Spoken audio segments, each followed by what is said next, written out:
Peraturan Otoritas Jasa Keuangan Terbaru Nomor 12 Tahun 2020 tentang konsolidasi bank umum mewajibkan bank daerah termasuk Bank Kalsel meningkatkan modal minimum menjadi 3 triliun rupiah selambat-lambatnya hingga tanggal 31 Desember 2024. Di samping itu, modal inti minimum untuk pemisahan atau spin-off unit usaha syariah sebesar 1 triliun rupiah sehingga modal inti minimum Bank Kalsel keseluruhan yang harus dipenuhi adalah sebesar 4 triliun rupiah. Berikut untuk kabar yang selengkapnya.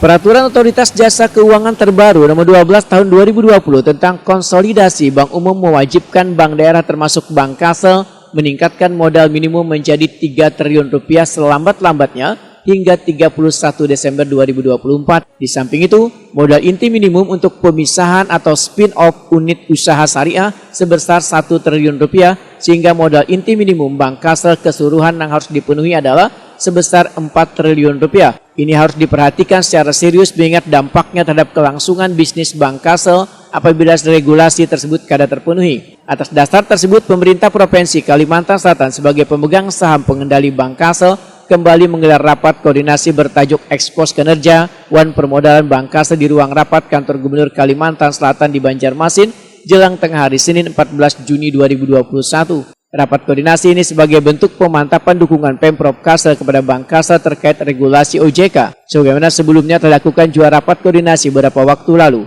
Kegiatan ini diikuti Sekdaprop Kalimantan Selatan Roy Rizali Anwar, Wan PLT Direktur Utama Bank Kalsel EGK Prasetya. Turut berhadir Kepala Bapeda Provinsi Kalimantan Selatan Nurul Paja Desira, Kepala Biro Perekonomian Sekdaprop Kalsel Ina Yuliani, Kepala Biro Hukum Sekdaprop Kalsel Bambang Eko Mintarjo, Head of Business Group Bank Kalsel Parudin, beserta Kepala Divisi Bank Kalsel terkait. Rapat dibuka dan dipimpin Sekda Provinsi Kalimantan Selatan Roy Rizali Anwar yang ingin mendengarkan paparan kinerja Bank Kalsel terbaru dan berbagai skenario pemenuhan modal inti. Pemaparan pun disampaikan PLT Direktur Utama Bank Kalsel EGK Prasetya. Dalam rapat tersebut muncul berbagai skenario yang dapat menjadi pilihan baik dari anggaran pendapatan wan belanja daerah maupun skenario lain yang kayak mengundang calon privat investor wan rencana Bank Kalsel untuk melaksanakan initial public offering. EGK Prasetya menyampaikan Bank Kalsel memiliki capaian kinerja yang cukup baik sepanjang tahun 2020 sampai dengan triwulan 1 tahun 2021. Capaian kinerja tersebut menjadi modal utama dalam daya tahan terhadap krisis dan menggalang dukungan pemegang saham dalam pemenuhan modal inti tersebut. Secara total kinerja Bank Kalsel sehat, namun Bank Kalsel ini harus memenuhi keharusan